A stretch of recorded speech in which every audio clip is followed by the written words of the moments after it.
Hola, doctor, su micrófono está apagado.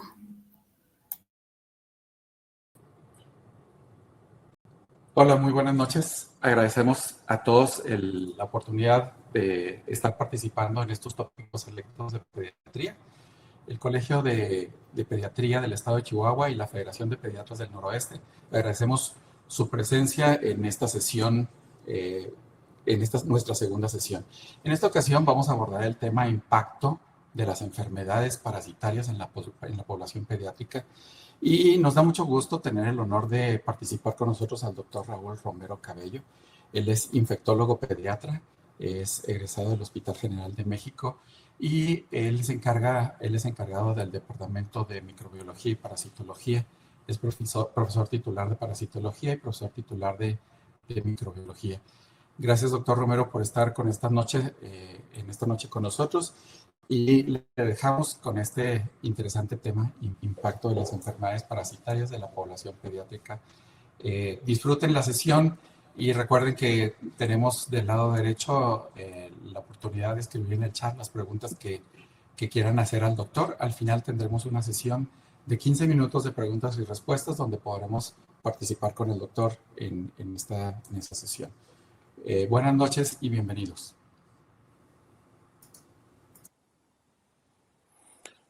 Muy buenas noches, muchísimas gracias por esta invitación, muchas gracias al doctor Casas y a la Academia de Chihuahua. Pues el título de la presentación es un título interesante, pero muy complejo.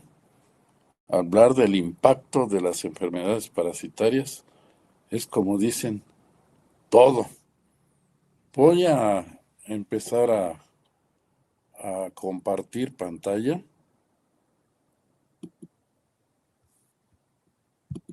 Estamos en eso. Y me gustaría que me dijeran si ya se está viendo. Grecia. Ya se ve, doctor. Perfecto, muchas gracias.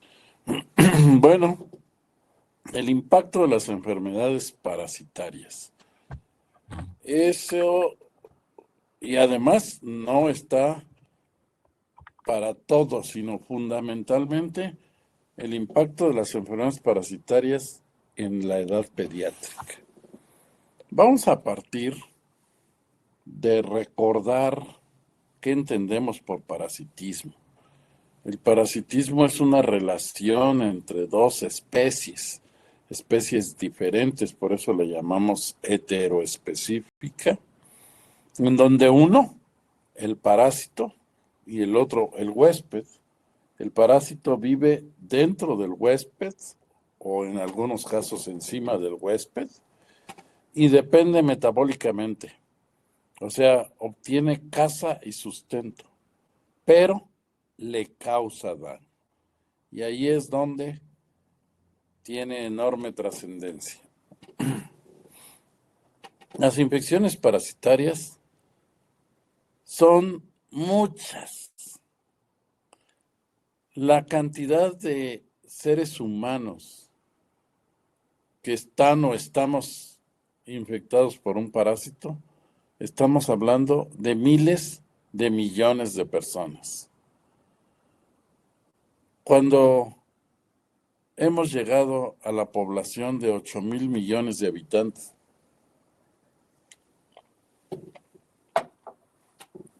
en el planeta, pues según el parásito de que se trate, estamos hablando de 1,000 o de 2,000 o de 3,000. O sea, estamos hablando de, en caso de un parásito, la cuarta parte de la población se encuentra infectada, en caso de otro, la quinta parte, y así sucesivamente. Y cuando sumamos todas las enfermedades parasitarias, entonces, si queremos decir, ¿qué tanto hay infecciones parasitarias en el mundo? Les diría yo que la primer causa de infecciones es el paquete de infecciones parasitarias. Muchas de estas infecciones, además, son crónicas. Algunas empiezan siendo agudas y luego se transforman en crónicas. Pero además, pueden producir daño a la salud tan grave como que pueden ser causa de la muerte de un individuo.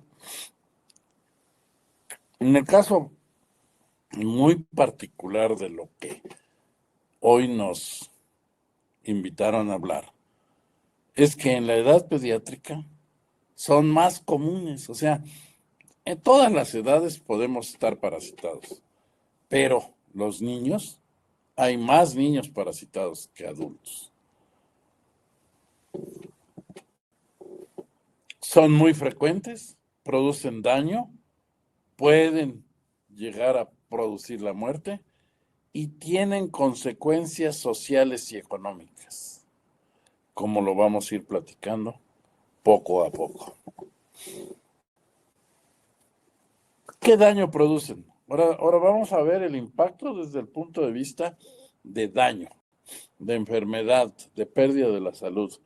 Bueno, lo primero que podemos decir es que los parásitos, según de quién hablemos, afecta a todo, desde la piel hasta las vísceras.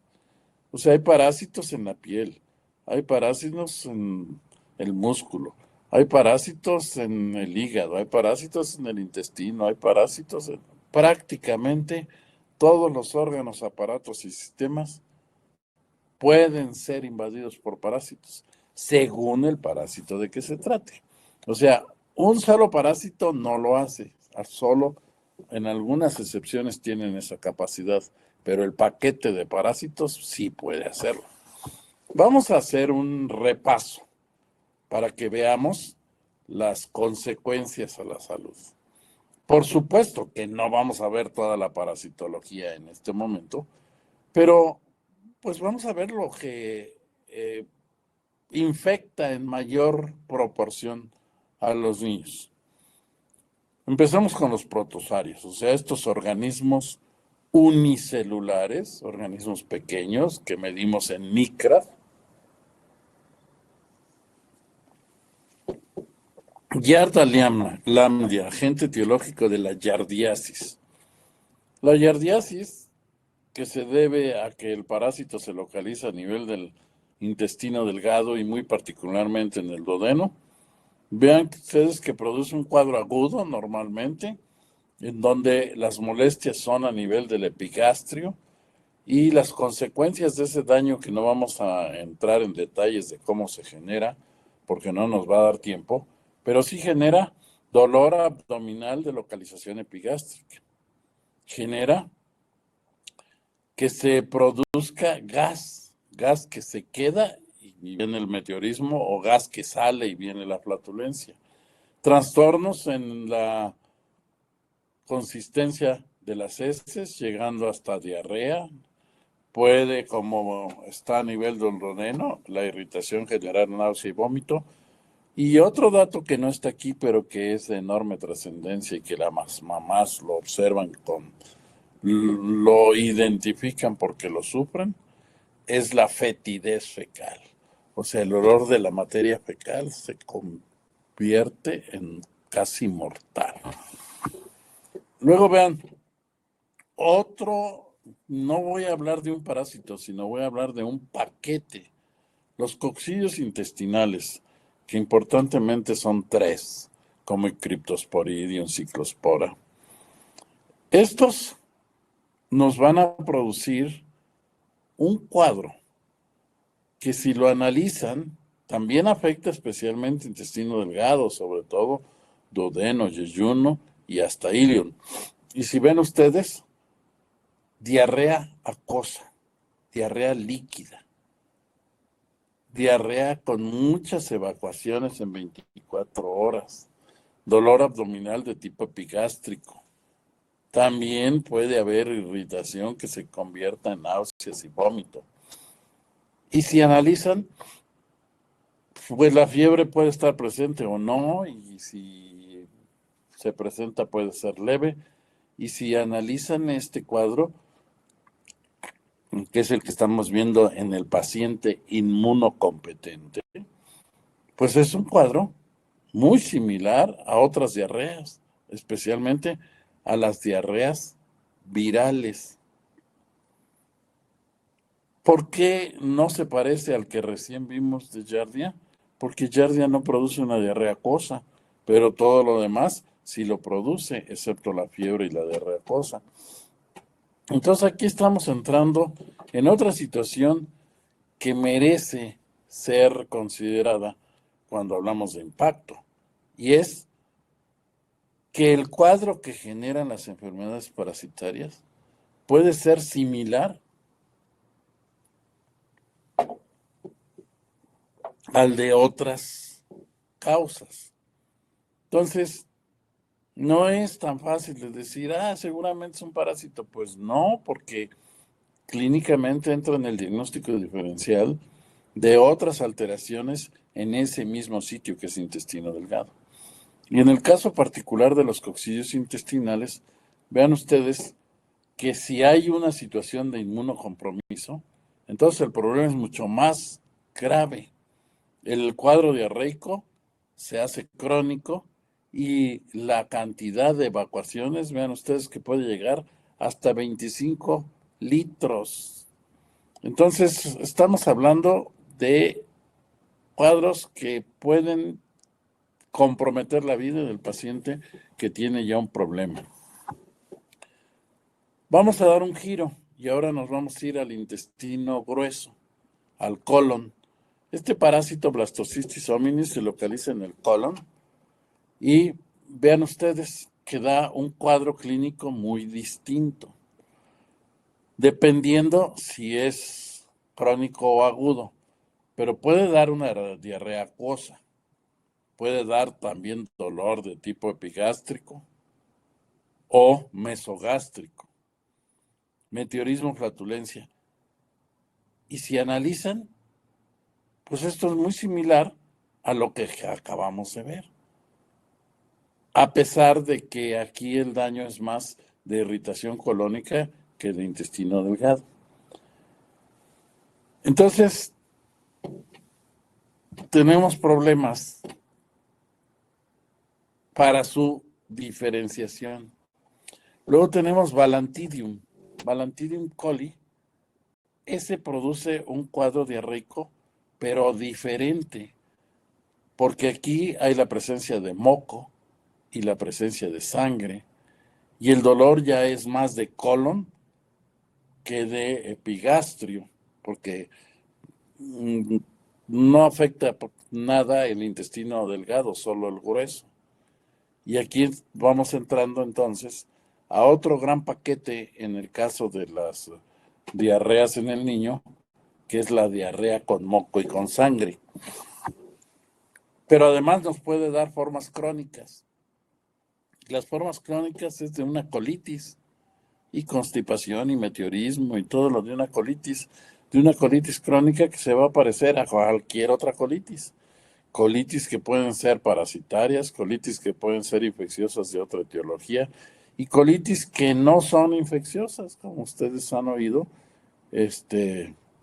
Pues el niño también sufre de colitis y de trastornos inespecíficos y de alergias y hasta lo denominada colitis nerviosa, ¿sí?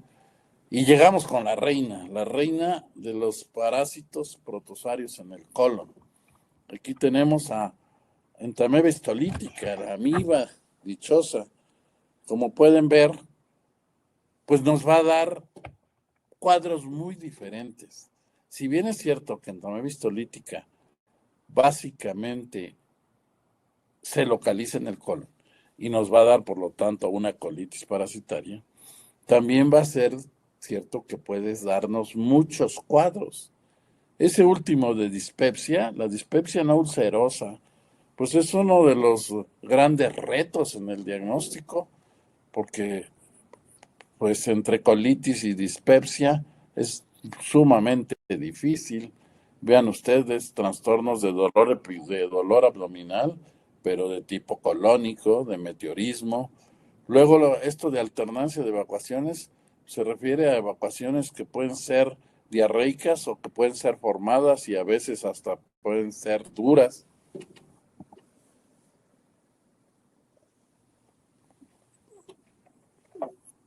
Pero desde luego, la colitis amibiana aguda, clásica, pues esa se va a parecer mucho a lo que ya vimos con Balantidium coli y que ahorita vamos a repasar.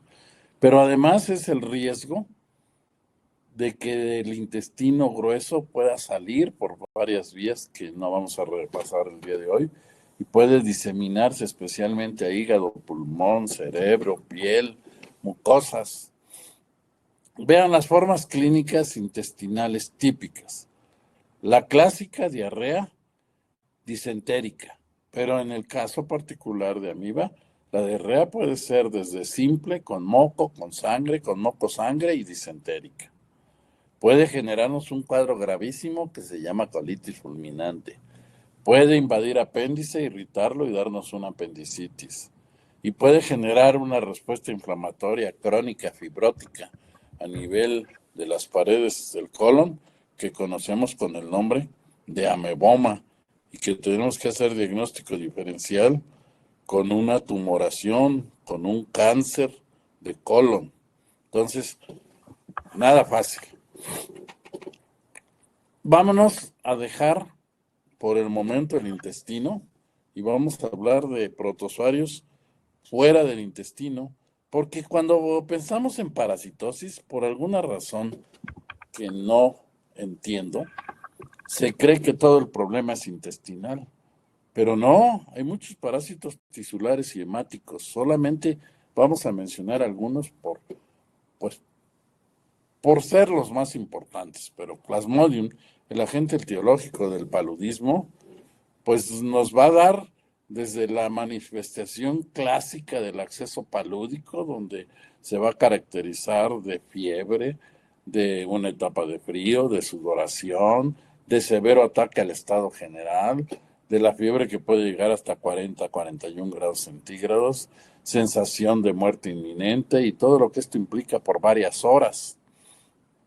A corto plazo, el daño se genera en hígado y en vaso, pero especialmente en hígado, con crecimiento de y como hay una destrucción brutal de eritrocitos, entonces vamos a tener cuadros anémicos que van desde leves hasta graves. Luego tenemos las formas gravísimas del paludismo que nos llevan al paludismo o malaria cerebral, a complicaciones metabólicas, a insuficiencia renal, a edema pulmonar. Tristemente, en alguna zona del mundo, como es el África, todavía está entre las primeras causas de muerte y especialmente mueren de paludismo niños más que adultos. He dejado un renglón para destacar que es la malaria materna. ¿Por qué? Porque la mujer embarazada, por supuesto que puede padecer paludismo,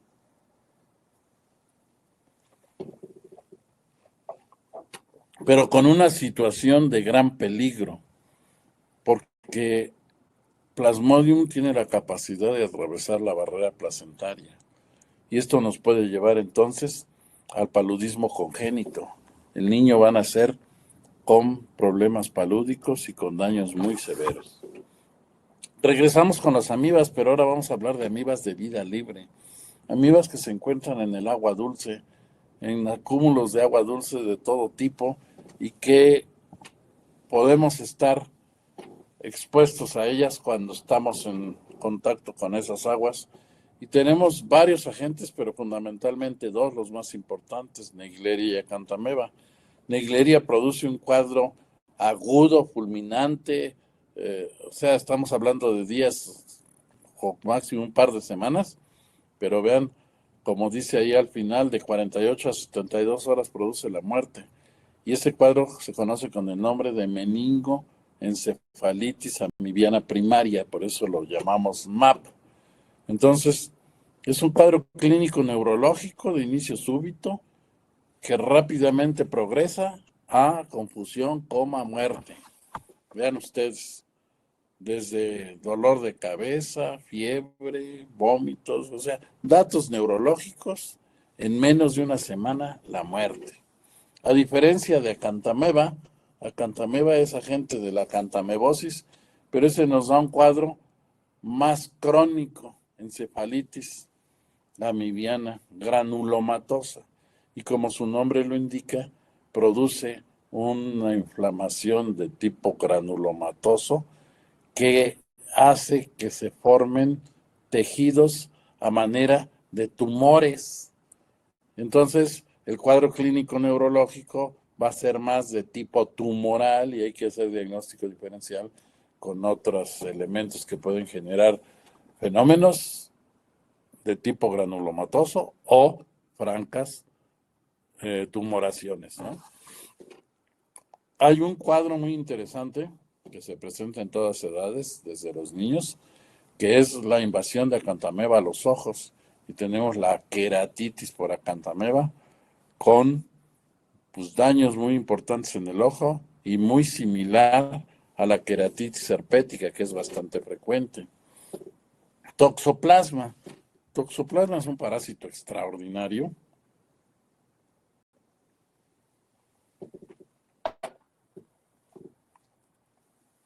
Ampliamente diseminado en el mundo, que no voy a entrar en muchos detalles, pero es tan polifacético que nos va a dar formas adquiridas in útero. Si hace rato hablábamos del paso de la madre al hijo de un parásito, el primero y más importante que tiene la mejor capacidad para atravesar la barrera placentaria es Toxoplasma gondii. Entonces, por eso hablamos de toxoplasmosis adquirida in útero, en donde vean ustedes que la frecuencia va de 1 a 5 casos en cada 1000 embarazos. Y luego hablamos de la adquirida extrauterina, o sea, hay quien se infecta desde antes de nacer y hay quien se infecta después de haber nacido, ¿sí? Hoy que es muy importante pacientes inmunocomprometidos porque nos da cuadros mucho más severos.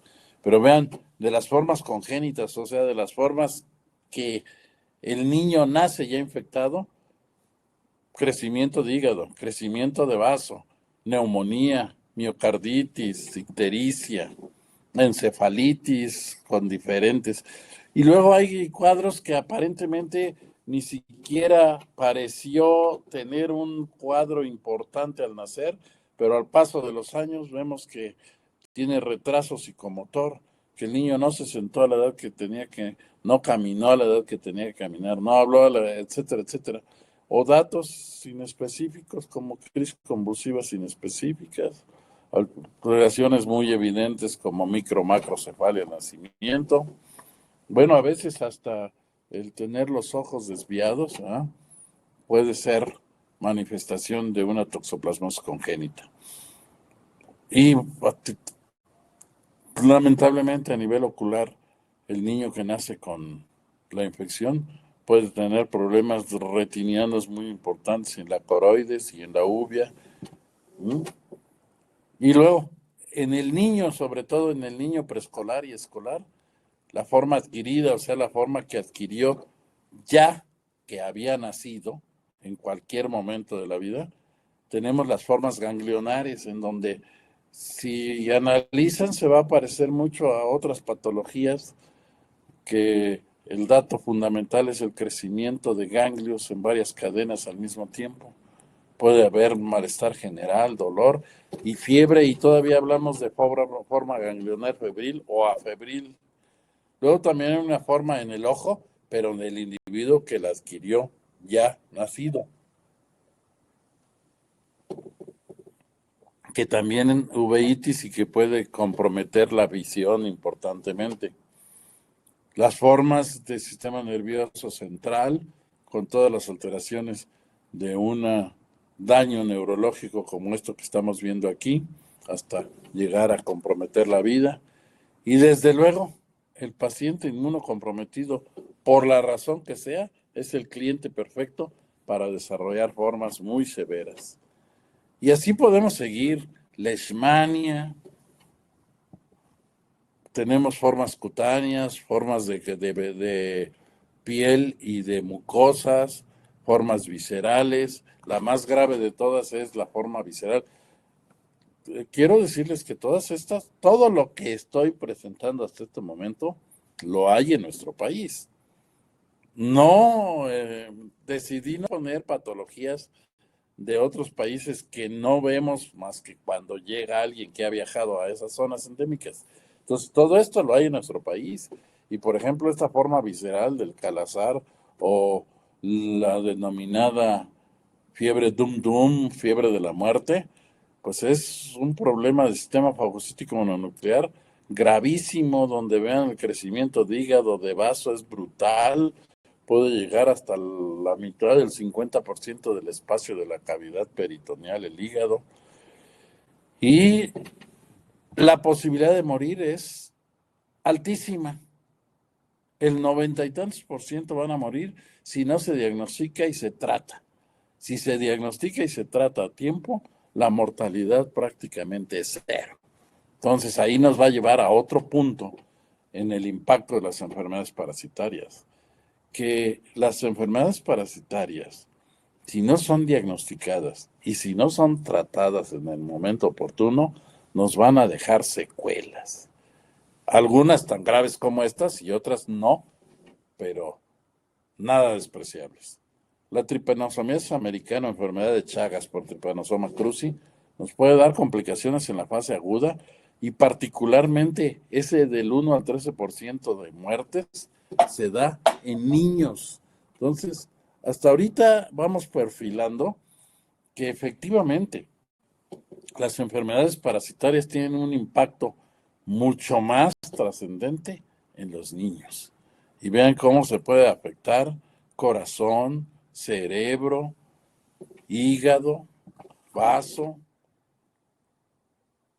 y nos puede dar problemas crónicos a llevarnos a generar individuos con una capacidad disminuida para la vida. O sea, individuos minusválidos, pero minusválidos no porque no puedan caminar o porque no puedan mover una mano, no, sino minusválidos porque tienen una cardiopatía. vean en las fases crónicas todo lo que nos puede llevar a insuficiencia cardíaca, muerte súbita. Y dejamos estos que son tisulares y vámonos a los ultra comunes, frecuentes, millones y miles de millones de personas y especialmente de niños parasitados, con los denominados geohelmintos o helmintos transmitidos por el suelo, donde la realidad es que afecta a todo el planeta, pero es más frecuente en los sitios de templados a cálidos, de semitropicales a tropicales, donde tiene mucho que ver la disponibilidad del acceso a sistemas de higiene adecuados, la educación, el uso de zapatos, en fin, demasiadas variables que hacen complejo su control.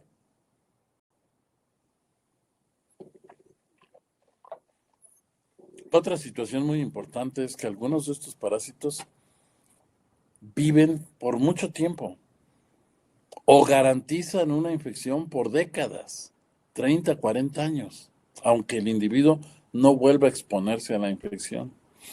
Por otro lado, estos parásitos tienen una capacidad de multiplicación bestial. Esa producción de huevos, por ejemplo, en el caso de Ascaris lumbricoides, nada más para que tengan una idea, una hembra de Ascaris lumbricoides puede poner y liberar 200,000 huevos diarios en el intestino del niño infectado. Cuando hablamos de infecciones mixtas, estamos hablando de que un individuo puede tener al mismo tiempo más de un parásito, puede tener Ascaris y amiba y enterobius y tricocéfalos. Ahora sí que en mi experiencia, lo más que he tenido es hasta 8 parásitos intestinales en una misma persona, en este caso en una niña de 7, 8 años de edad. Y si sumamos a problemas de alimentación, el niño no está recibiendo una nutrición óptima.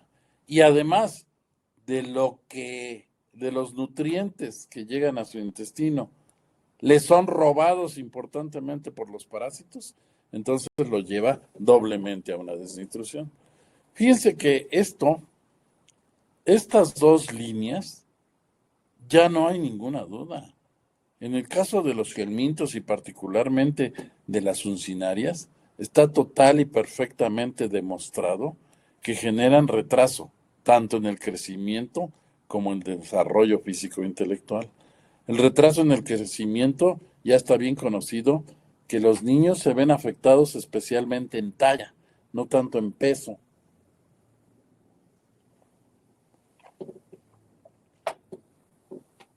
Entonces se generan niños de talla baja, niños chaparritos que no van a crecer.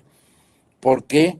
Porque están siendo afectados desde temprana edad por parásitos que permanecen por décadas en su intestino y, como vamos a ver ahorita que veamos con más detalle, literalmente le están robando sangre. Causan enfermedades crónicas que dicen: el niño siempre ha sido así, que se queda dormido en todos lados, que está pálido, y lo consideran normalidad. No, una cosa es lo común y otra cosa es lo normal. No porque todos los niños de la zona estén anémicos por parásitos, eso no es normalidad. Es una situación común en una zona endémica. Por otro lado, como dirían en forma coloquial, estos parásitos no matan, solo atarantan. Entonces, las personas y los papás y la familia y hasta el niño mismo se va habituando a vivir en esta condición en donde va perdiendo la carrera en el crecimiento y desarrollo porque vive con sus parásitos. Y eso no es fácil de evaluar, porque nos vamos acostumbrando y porque no hacemos los estudios. Pero vamos a ver que además del crecimiento y del desarrollo, también el desarrollo intelectual tiene mucho que ver, porque la capacidad para la escuela se va viendo disminuida importantemente. No es lo mismo un individuo que tenga 14, 15 gramos de hemoglobina y que va a clases al que tiene 3, 4, 5 gramos de hemoglobina. Ustedes van a decir, ¿y eso es posible? Claro que es posible y es real y sucede.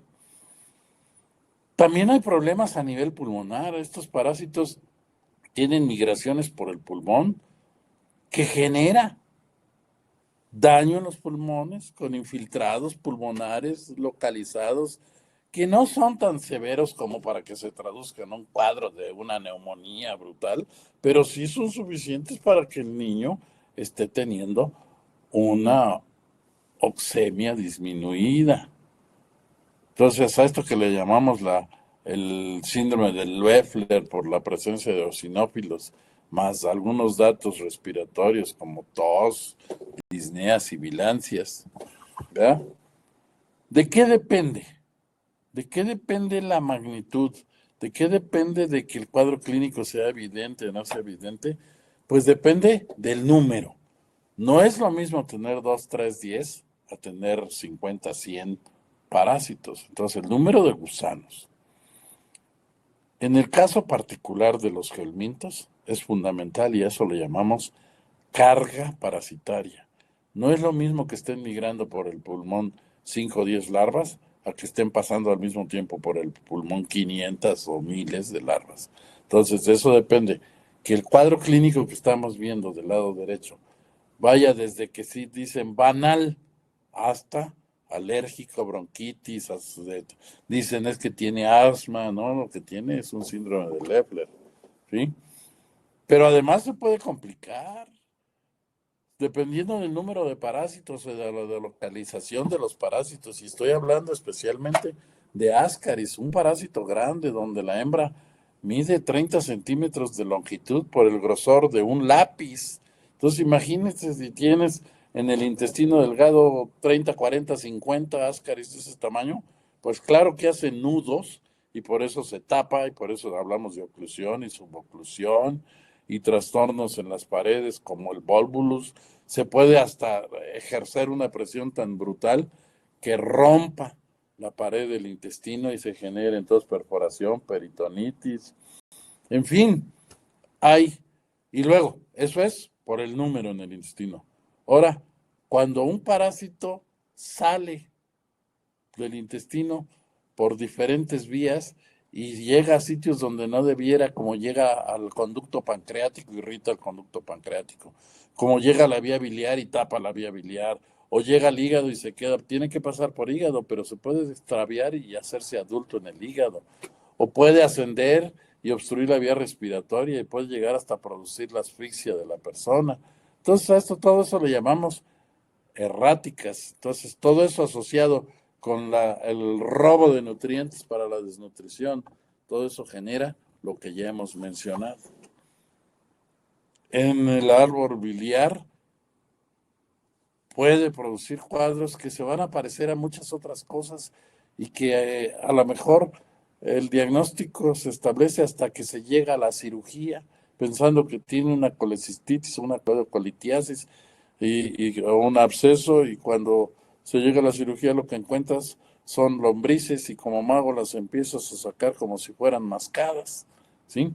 Miren qué interesante que estas migraciones con obstrucción en la vía biliar se presentan, independientemente de lo que hemos dicho en los niños, se presentan en las mujeres. ¿Por qué razón entre la segunda y la cuarta década? No lo sabemos, pero se presentan más durante el embarazo. Y vean ustedes en el colédoco, en la vesícula y en el colédoco, en diferentes localizaciones. Dejemos a Ascaris y hablemos del tricocéfalo.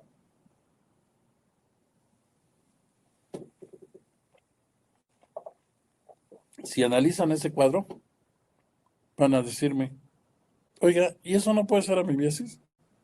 Pues sí. Oiga, ¿y eso no puede ser Balantidium? Pues sí. ¿Y eso no puede ser Shigella? ¿O no puede ser salmonela? ¿O no puede ser campylobacter? Claro que sí. ¿Por qué? Porque estamos hablando de una lesión en colon y en colon terminal. Y entonces los datos que estamos viendo aquí y el tipo de evacuación diarreica y la presencia de moco y de sangre, pues es en función del daño en la pared del colon. Pero vean ustedes que se puede complicar, además de la anemia y los trastornos de la colitis parasitaria que está sufriendo este niño, se puede complicar hasta esto, que llega a la consulta la mamá y dice, doctor, le traigo a mi niño porque fíjese que le sale la colita. ¿Cómo que se le sale la colita? Pues sí, cuando va a defecar, se le sale la colita. ¿A qué se refiere la señora? A que está prolapsando la mucosa rectal a través del ano. Y eso sucede como una complicación de la tricocefalosis. También tricocéfalos se pueden ir al apéndice e irritarlo. Y llegamos a las uncinarias, que son probablemente las más terribles en consecuencias a largo plazo. ¿Por qué uncinarias? Porque uncinarias penetran por la piel. Entonces vamos a tener daño en la piel. Después daño en pulmón por su migración por pulmón. Y luego su localización en el intestino. Entonces, todo esto, de alguna manera, ya lo mencionamos para otros parásitos, pero vuelve a aparecer aquí. Y finalmente, ¿qué hace en el duodeno? En el duodeno muerde, desgarra la mucosa hasta llegar al lecho vascular y genera úlceras sangrantes. Y por eso nos va a dar datos de úlceras, náusea, vómito, pirosis por el daño duodenal, ¿sí? Y la sangre no llega como sangre fresca en las heces, sino llega como sangre digerida. ¿Por qué? Pues porque es demasiado alto.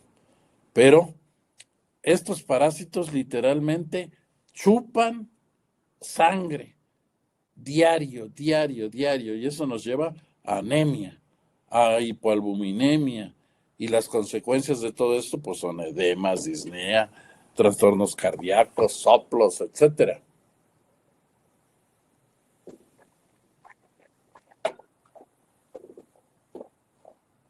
Estrongiloides tercoralis tiene mucho en común con uncinarias. Sin embargo, es más agresivo. Y además nos da cuadros croniquísimos de décadas.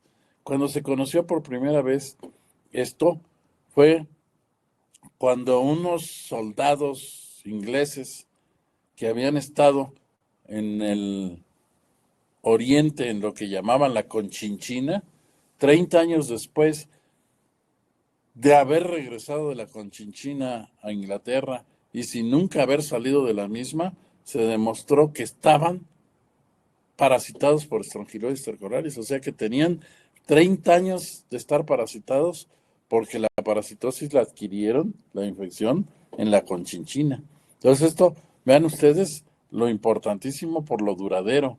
Y si además a esto nos vamos a que hay formas agudísimas graves, formas crónicas, formas mortales como es la hiperinfección que vamos a ver en este momento. Y como igual entra por piel, entonces nos va a dar lesiones cutáneas igual que uncinarias. Pero nos da un cuadro que en el niño va a ser muy alarmante para la mamá cuando ve que se le ocasiona lo que llamamos larva currens. Las filarias pueden generar autoinfección interna y autoinfección externa. Y la autoinfección externa se da a nivel de la región perianal. Entonces las larvas filariformes aparentemente salen del tubo digestivo, pero se quedan en la región perianal y ahí penetran a la piel, al tejido celular subcutáneo y caminan por las regiones cercanas, caminan hacia las ingles, hacia los muslos, hacia los glúteos, pueden ascender hasta el tórax y nos dan trayectos visibles y a eso le llamamos larva currens, además de molestias, pues esas lesiones son muy aparatosas para la mamá. A nivel intestinal nos van a producir lesiones muy similares a las de uncinaria, aunque de manera diferente, pero que generan úlceras sangrantes hacia sangre hacia la luz intestinal y nos lleva también a cuadros anémicos. Y finalmente, esto que es terrible, dije hace rato, no matan, solo atarantan. No siempre. En el caso de estrongiloides, claro que mata. Cuando se presenta esto que llamamos síndrome de hiperinfección y que se genera por la autoinfección interna y externa, el incremento de los parásitos es progresivo hasta llegar a tener enorme cantidad de parásitos que están migrando y que están produciendo todo esto y que llevan además bacterias y que entonces producen una infección bacteriana sistémica con todo lo que vemos aquí, con una mortalidad, vean, del 80%. A eso le llamamos hiperinfección o hiperestrongiloidismo. Vean, abscesos, septicemia, meningitis, neumonía, todo. Bueno, esto es así como para decirles,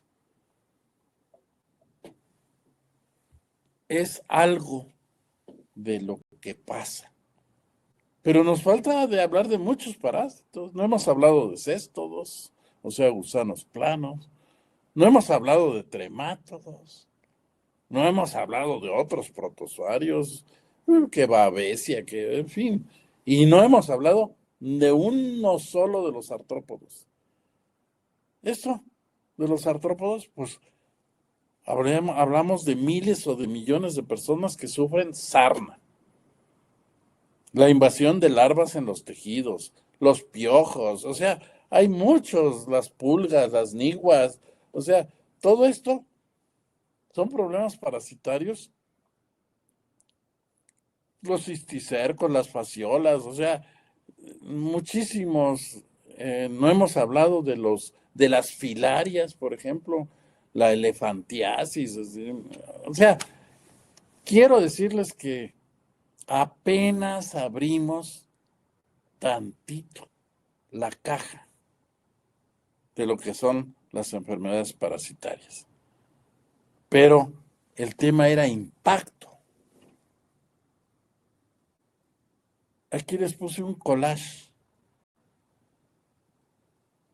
No quise llenar la presentación de imágenes que los llevaran esta noche a dormir intranquilos o no dormir.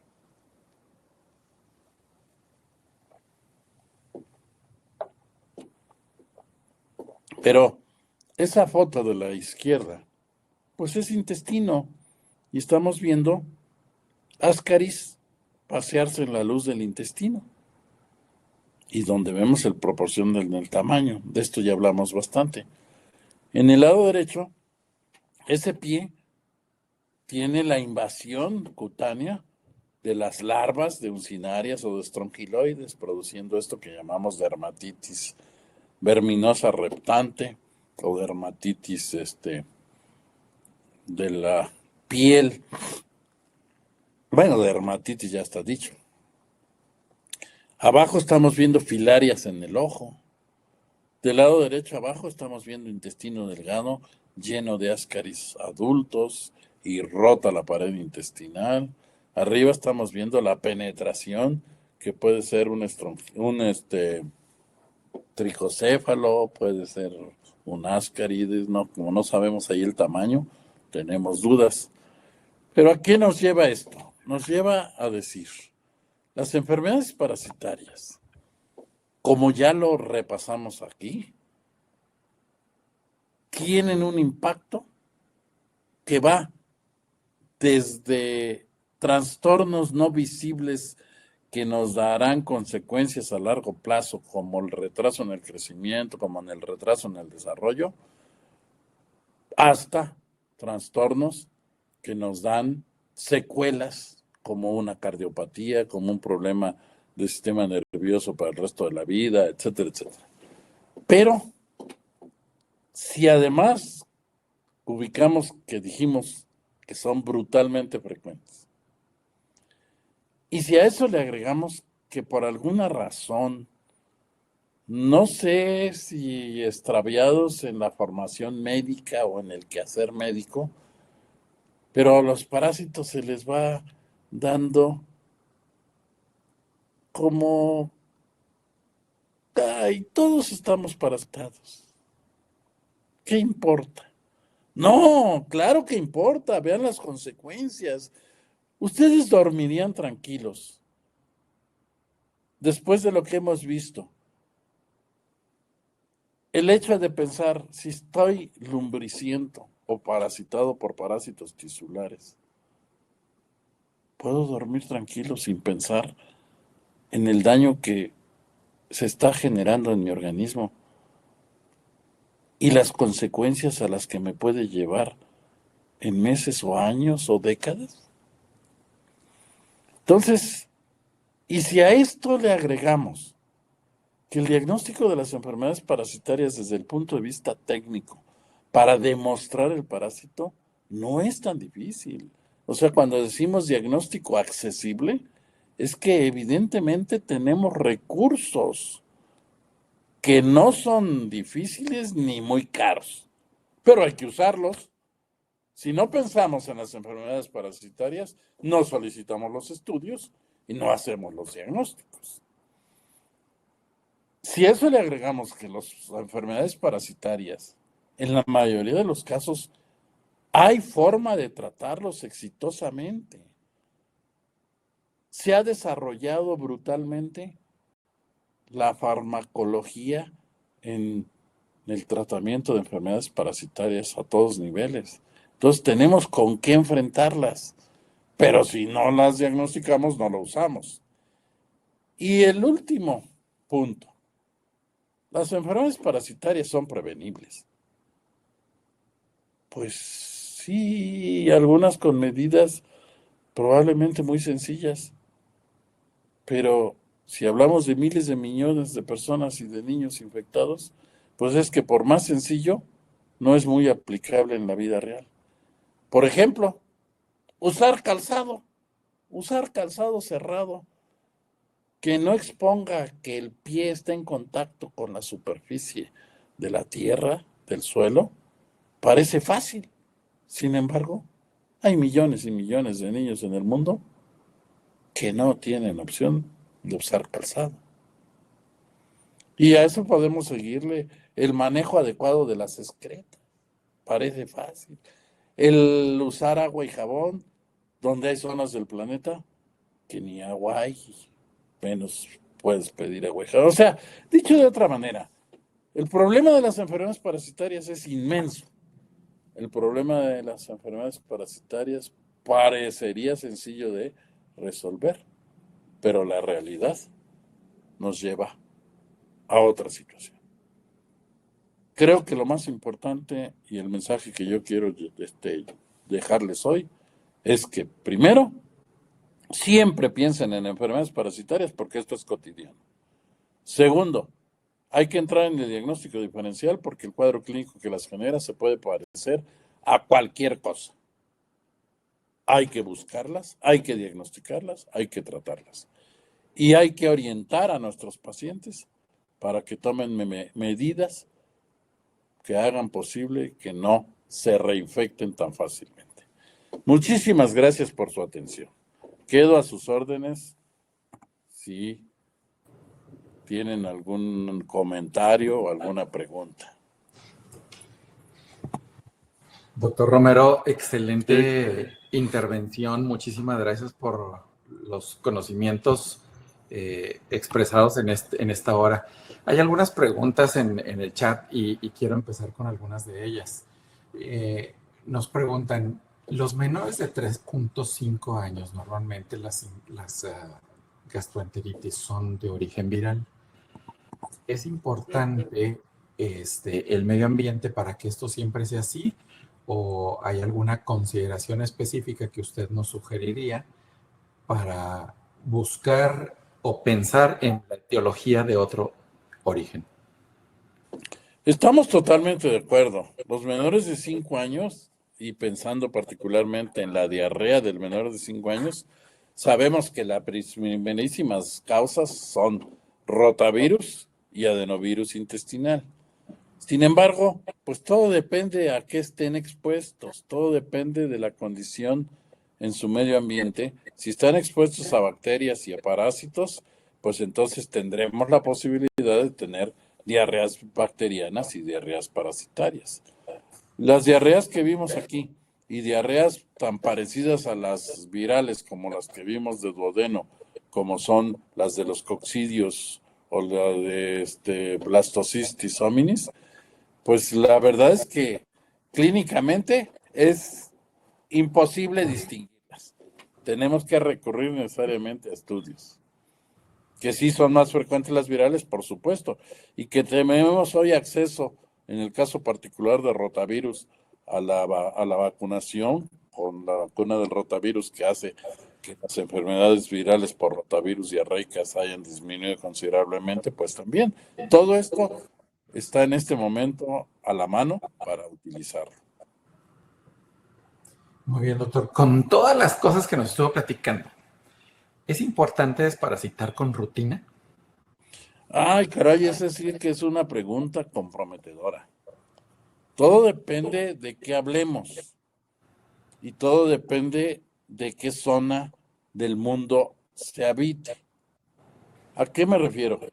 Esto de la desparasitación por rutina sí está demostrado que sirve y sirve especialmente para los gelmintos y en el que se ha tenido un éxito total es con Ascaris lumbricoides. Pero bueno, lo primero es que tenemos que tener la evidencia de estar viviendo en una zona endémica de Ascaris lumbricoides, en donde la mayoría de los niños están infectados. Si es así, sí que sirve. Miren ustedes, México, y además me da mucho gusto decirlo porque yo tuve la oportunidad de participar directamente en este programa.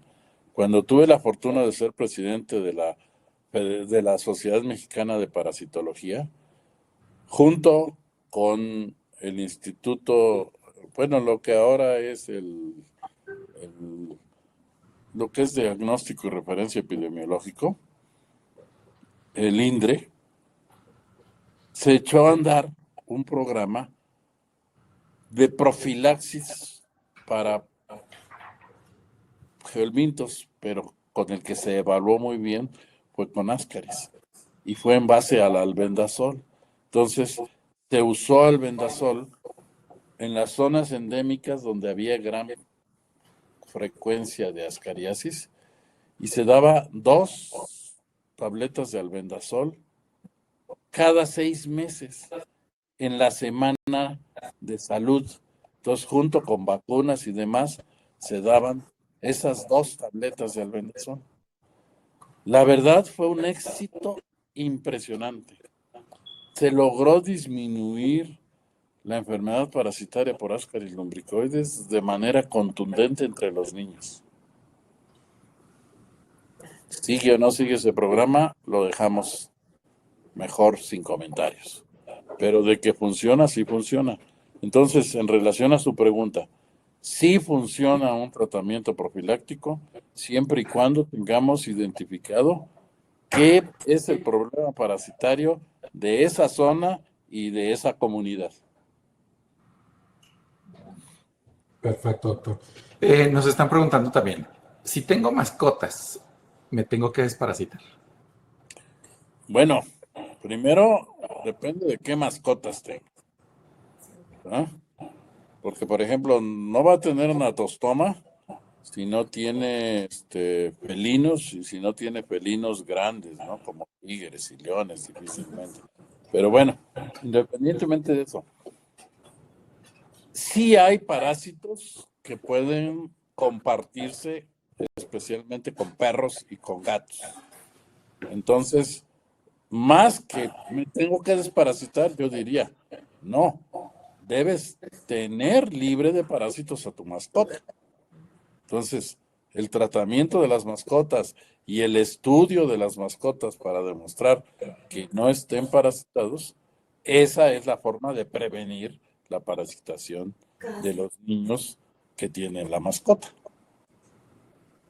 Es correcto. Nos están preguntando también en el chat, si el blastocystis hominis amerita tratamiento. Sí, definitivamente. La mejor opción son los 5-nitroimidazoles o la quinfamida. Perfecto. Y también nos pregunta el doctor Dueñas, ¿qué son las niguas? ¿Las qué? Niguas. Ah, las niguas son unas pulgas. Se llama, el nombre técnico es Tunga penetrans y son del mismo grupo donde están las pulgas comunes, pero lo que tiene de diferente es que esta penetra en la piel y queda por debajo de la piel y produce lesiones crónicas.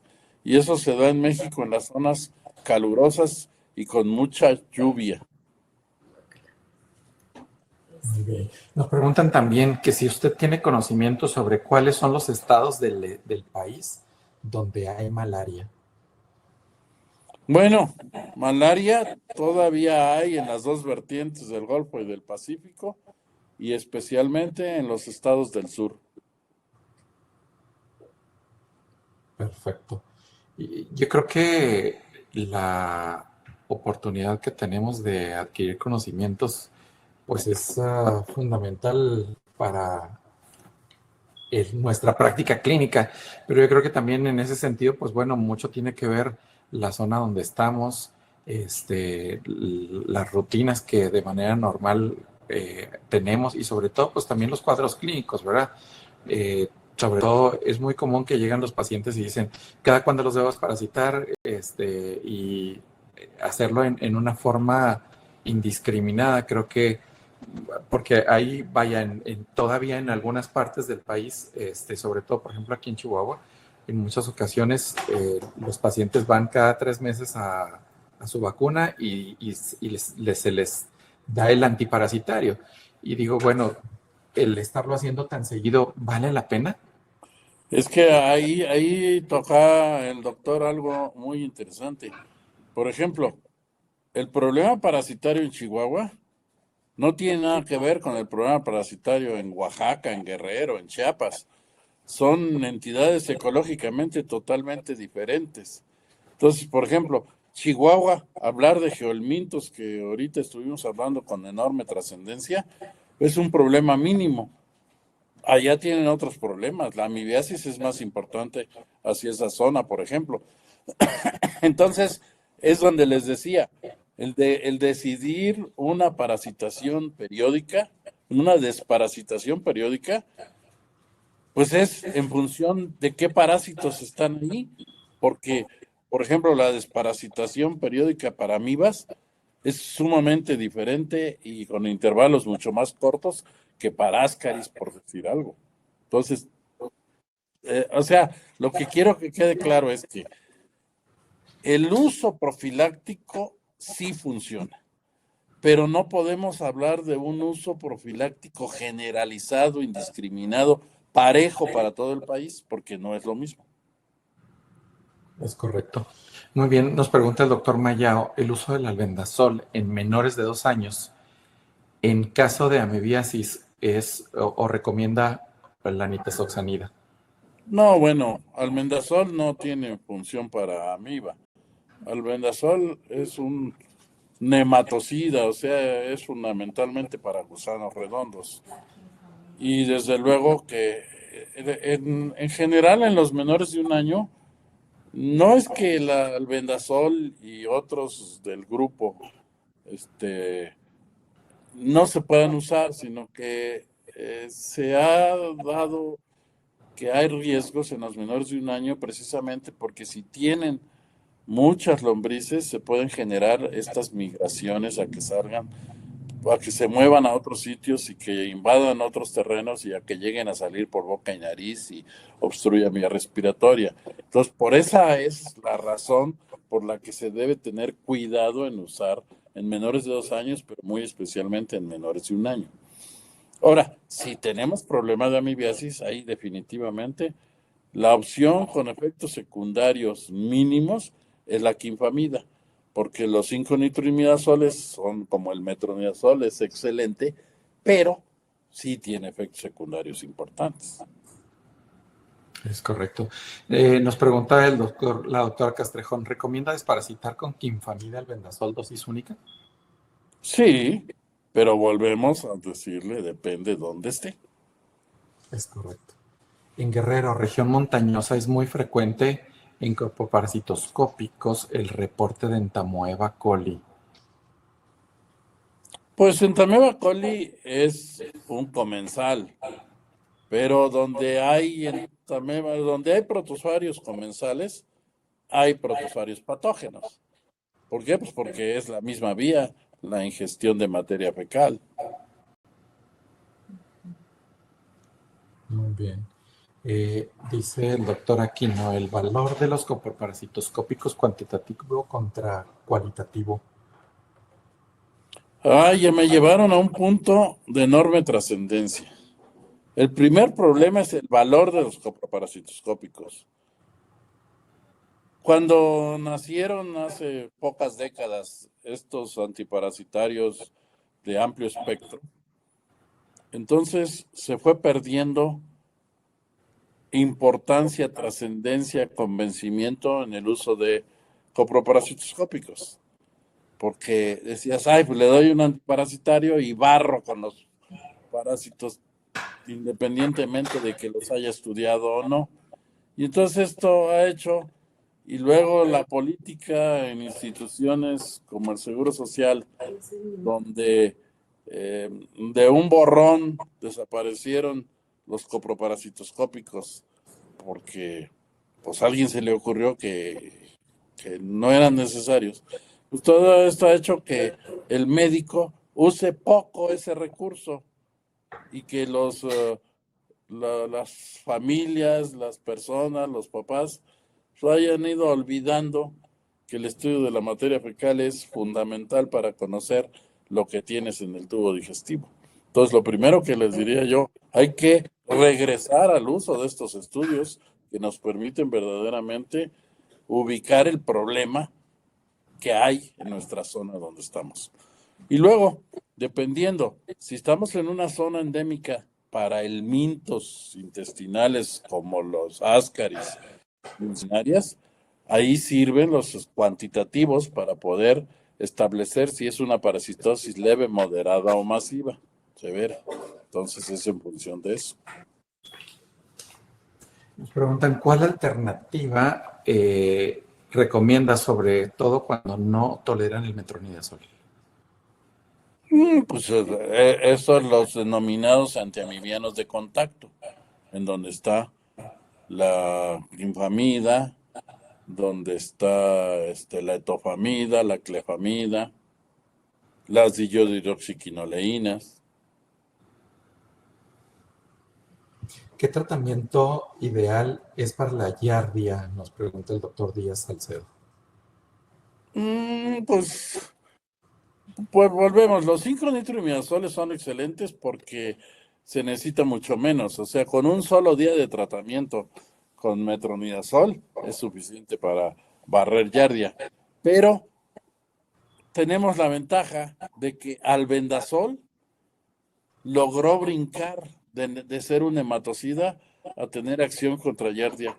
Y entonces la ventaja es que albendazol no tiene efectos secundarios prácticamente. Entonces el uso de 3 a 5 días de 200 miligramos diarios de albendazol nos permite eliminar a giardia. Entonces esto pues yo diría que es una posibilidad excelente para no agredir con el efecto secundario a ese niño. El doctor Domínguez Aguilera nos pregunta si hay una vacuna contra plasmodium. Se ha intentado, ya hay algunas, pero todavía estamos muy lejos de que esto se pueda generalizar. Muy bien. El doctor Aguilar Obregón nos pregunta, ¿cuál es la diferencia entre el albendazol y el mebendazol? Son de la misma familia. Yo diría que el albendazol fue más reciente en la evolución de estos benzoimidazólicos. Entonces, los dos son altamente eficientes, pero el albendazol requiere menos días de tratamiento. Perfecto. Muy bien.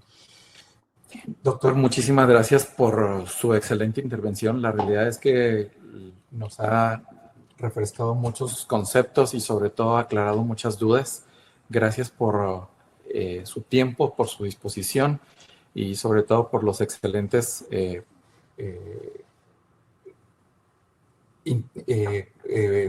objetivos aquí planteados. Quiero agradecerles a todos su participación y doctor Romero Cabello tiene muchísimas felicitaciones en el chat, todos platicando sobre el agrado que tuvieron de estar con nosotros en esta noche. Gracias, doctor Raúl Romero Cabello, por participar en esta segunda plática Impacto en las enfermedades parasitarias de la población pediátrica.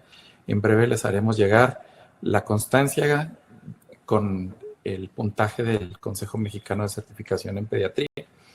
Y antes de despedirnos, quiero agradecerles su participación e invitarles a nuestra tercera sesión. Les recuerdo que es el 16 de mayo.